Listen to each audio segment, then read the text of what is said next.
Bom dia, boa tarde, boa noite, meus queridos alunos do Cursinho Aprovando. Então vamos lá para mais uma aula, entender um pouquinho mais a respeito da dinâmica. E nessa aula, mais especificamente, a gente vai estar falando a respeito do impulso. A gente vai entender o que é o impulso, o teorema do impulso, impulso em uma força variável e algumas coisas mais. A gente vai ver que ele vai ter bastante relação com a quantidade de movimento também, né? E quando a gente aplicar nos exercícios também a gente vai ter uma ideia melhor a respeito do conteúdo. Então vamos lá para a nossa aula. Nossa aula de hoje é bastante tranquila. Bom, então o que seria o impulso? Sabe quando tu tem que atravessar uma valinha, quando está chovendo, aí cria aquela poça de lama, assim, aquela poça de água, e tu não quer molhar teu pé? Aí o que tu faz? Tu faz uma certa força e pula para frente, né? Então o impulso basicamente é isso mesmo. O conceito do impulso está no que a gente mesmo conhece como impulso. Então toda vez que a gente está fazendo uma força para pular alguma coisa, né, que a gente pega aquele impulso, a gente vai para trás, corre um pouquinho e faz força, né, no chão para pular. Quando a gente coloca o pé na mão de um amigo, que ele faz assim para a gente ser jogado para cima para dar um mortal, então, enfim, tudo isso. Só que a gente vai ver que o impulso, na verdade, ele é mais geral do que simplesmente essa situação que a gente compreende do nosso dia a dia de impulso, que é simplesmente quando eu faço uma força e para pular alguma coisa, né, quando eu uso a ajuda de algum objeto, alguma coisa para eu conseguir pular um obstáculo e tudo mais. A gente vai ver que o impulso ele é um pouquinho mais geral do que isso, mas nada diferente do conceito do que a gente já estava acostumado, né, no nosso dia a dia. Então, beleza. O impulso para a física, matematicamente, né, formalmente, para a gente, ele é o quê? Ele é uma força que eu faço em um certo intervalo de tempo. Então, toda vez que eu aplico uma força, seja em um objeto, em um corpo, no chão, seja onde for que eu estiver aplicando uma força, vezes um certo intervalo de tempo, a gente tem o que a gente chama de impulso. Tá vendo por que o impulso ele é mais geral? Por quê? Porque simplesmente toda vez que a gente aplica força e multiplica essa força por um certo intervalo de tempo, a gente tem o que a gente chama de impulso. Então imagina só, por exemplo, que eu tenho uma bola daquelas de beisebol, né, jogando beisebol, eu jogo essa bola e o rebatedor vai lá, pega e rebate essa bola. Então ele faz uma força muito grande na bola e o contato da bola com o taco de beisebol geralmente é o que? É muito rápido, ele rebate, a bola encosta, né, rapidinho, ele emprega aquela força daquele taco na bola e a bola vai embora. Então isso é justamente impulso também. Olha só, o que vai caracterizar, e é muito importante que a gente saiba, que geralmente o impulso ele vai ser feito por uma força muitíssimo grande, mas em um intervalo de tempo muito curto. No caso, o exemplo que eu dei para vocês, né, do beisebol, quando a bola entra em contato com o taco, a gente vê que é muito rápido que o batedor rebate essa bola rapidinho, menos de um segundo que seja, e a bola pega uma força muito grande porque ele rebate com uma força muito grande. Então, geralmente, é isso que vai acontecer, né? Uma força extremamente grande e um intervalo de tempo muito curto. Mas não só isso, né? Vai ter outras situações. Então, simplesmente, quando eu faço força e multiplico por esse certo intervalo de tempo que eu estou fazendo essa força, eu tenho o que eu chamo de impulso, que é o impulso da física. Então, como é que eu faço para medir o impulso? A força, eu sei que eu vou medir ela em newtons e a variação do tempo, né, o nosso tempo, a gente mede em segundos. Então, um impulso, né, a unidade de impulso é newton vezes segundos. Bastante tranquilo bem aí. E a gente vai ver um pouquinho mais à frente da nossa aula, mas já adianto para vocês que um impulso ele tem uma relação muito grande com a quantidade de movimento e também com a segunda lei de Newton, que a gente tem bem aí algumas deduções, algumas coisas mais, né? E é bastante importante que a gente saiba que a gente vai ter essas relações bem aí. Então, bora lá dar continuidade ao conteúdo da nossa aula. Então, dando continuidade aqui, nós acabamos de ver que o impulso, ele é o quê? A força que a gente faz multiplicada por um certo intervalo de tempo, né? Beleza. Só que isso aqui a gente está considerando que a força ela tem um valor constante. Então, quando eu faço uma força, essa força permanece com esse mesmo valor durante esse certo intervalo de tempo bem aí. Mas a gente sabe que nem sempre a gente consegue manter uma mesma força, né? Direto, tudo mais. A força vai estar variando e tudo mais. Beleza. Então, o que acontece? a gente também vai ter então um impulso de uma força que ela é variável, ou seja, de acordo com a análise que a gente vai estar fazendo a respeito, né, da movimentação desse corpo, de como as forças atuam nele, quando a gente for ver, o impulso dessa força que tem uma variação, né, que ela vai mudando em um certo intervalo de tempo, a gente vai ver, né, que a gente pode achar esse impulso através da área do gráfico. Então, geralmente, quando a força de um impulso, né, um impulso for variável, a gente vai ver o quê? Que a gente vai ter que fazer essa análise graficamente. Geralmente, nas questões, eles vão dar o gráfico e a gente vai ter que analisar. Então, simplesmente pela área do gráfico, eu posso estar achando aí o impulso dessa força que é variável. Beleza. Então, aqui a gente pode ver, olha, uma situação em que eu tenho uma força 1, ela vai variando aqui, né, acaba se tornando uma força negativa, né, com valor negativo, e aí eu tenho a força 1, a força 2, e aqui a gente vê que ela varia de valores, olha, ela vai baixando, baixando até ficar negativo, né, beleza.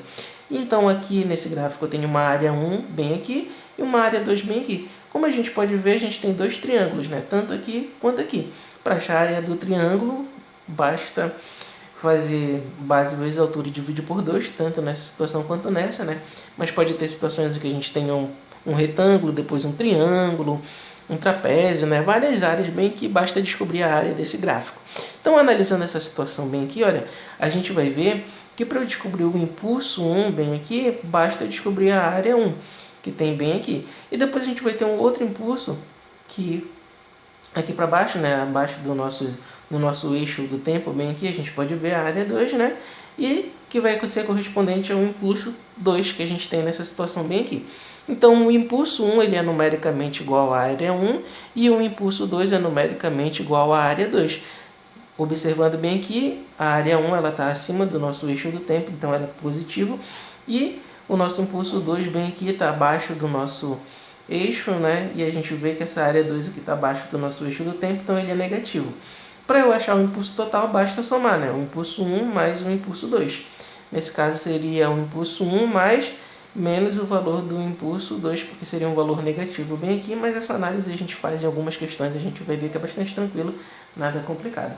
Então, só lembrando, né? A gente tem um impulso de uma força constante, bastante tranquilo, basta ter o valor dessa força, multiplicar pelo tempo que ela é aplicada, e aqui nesse caso a gente teria que analisar a área do gráfico bem aí e achar o nosso impulso.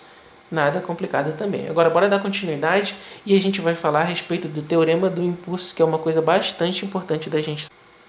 Bom, então, geralmente a gente considera, na verdade nós vimos, né, que nós consideramos o impulso de uma força vezes a variação do tempo. Beleza, então a gente está analisando o impulso para cada uma das forças que é feita em um certo corpo. Imagine então, por exemplo, que a gente tenha bem aqui um certo corpo, né? Ele está sujeito à ação de duas forças, por exemplo. Uma força sendo feita, bora dizer que daqui de baixo para cima, bora inventar aqui uma força aqui, que não seja a força normal, tá? Uma outra força que o chão está fazendo aqui, mas que não seja normal. E uma outra força que uma pessoa bem aqui venha e empurre essa caixa nessa direção. Bora dizer que essas forças aqui ela tenham o mesmo valor, né? Que seja 50 newtons para cima e 50 newtons para frente, bem aqui, beleza. Quando a gente for fazer a análise dessas forças, a gente vai ver que essas duas forças aqui, se a gente for fazer a análise para força 1, então bora dizer aqui força 1 e força 2, beleza. Então se eu quisesse descobrir o impulso da força 1 e o impulso da força 2, basta saber o tempo que foi feita essa força e o tempo que foi feita essa outra força. Então o impulso 1 seria o quê?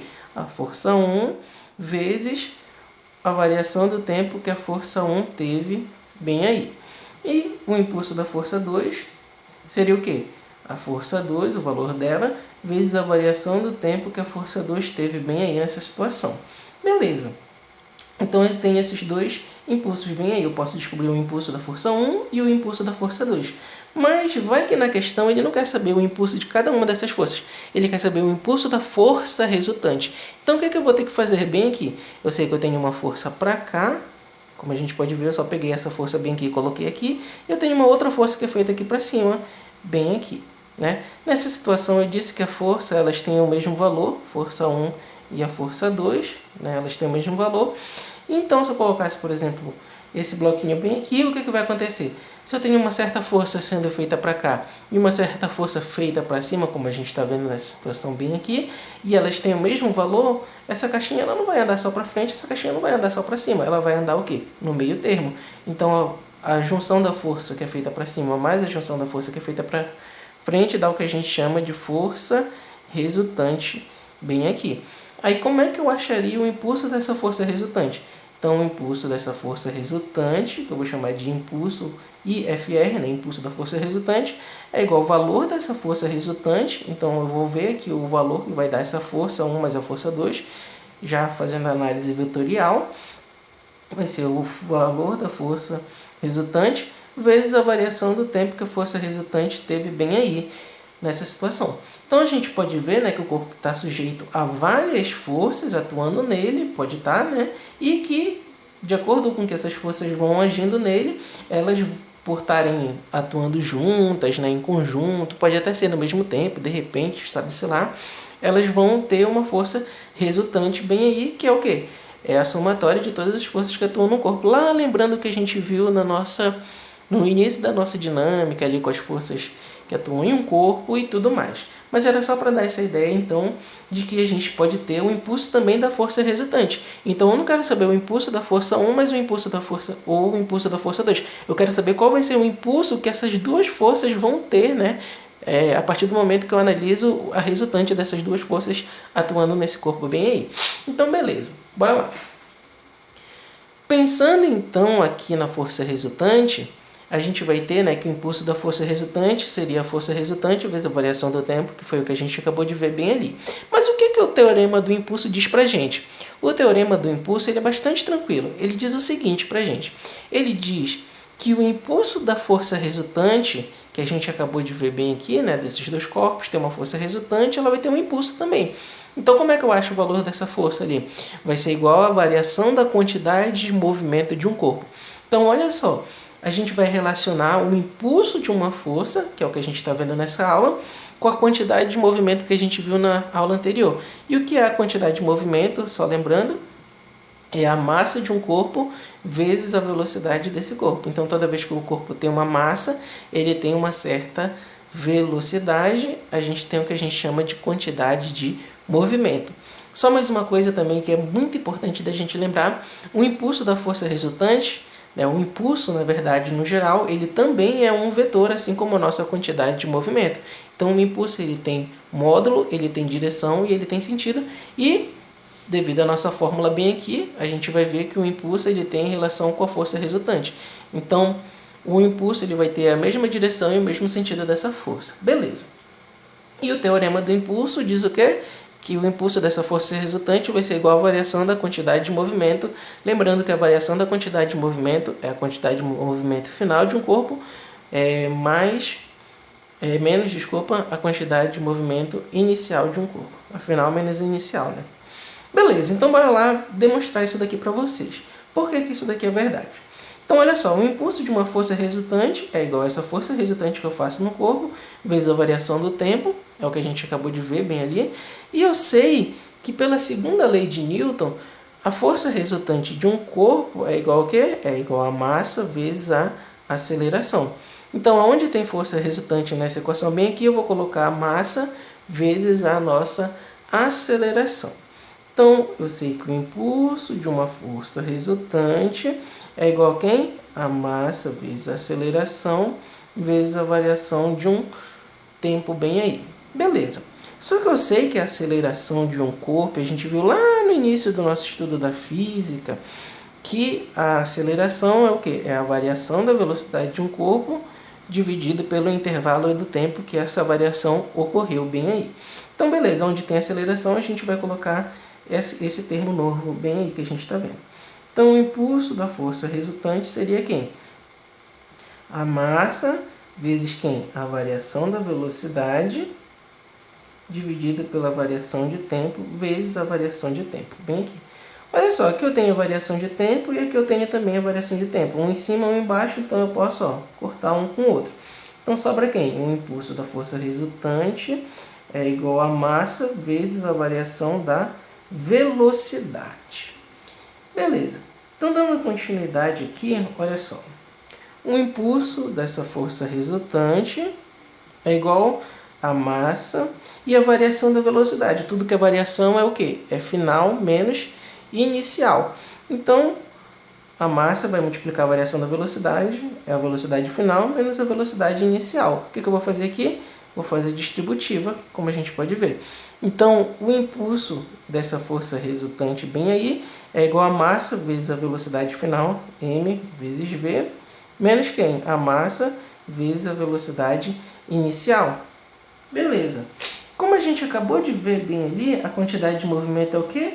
É massa vezes a velocidade. Toda vez que um corpo tem massa, ele tem velocidade, ele tem o que a gente chama de quantidade de movimento. E olha só bem aqui, eu tenho uma massa multiplicando uma velocidade inicial, final, e uma massa multiplicando a velocidade inicial. Então aqui eu tenho o que eu chamo de quantidade de movimento final e aqui eu tenho o que eu chamo de quantidade de movimento inicial. Então, o impulso de uma força resultante é igual à quantidade de movimento final menos a quantidade de movimento inicial. Por fim, então, eu posso afirmar que o impulso de uma força resultante é igual a quem? A variação da quantidade de movimento de um corpo bem aí. Então, o que vai acontecer? Numa situação em que eu tenho um corpo que ele está se movimentando, aí ele tem uma variação de velocidade, na questão é dada para a gente uma massa, a gente pode muito bem descobrir um impulso de uma força resultante que é feita nesse corpo. A gente pode ter o impulso de uma força dada na questão de descobrir a variação da quantidade de movimento desse corpo, né, e tudo mais, e a gente pode fazer a relação com isso daí.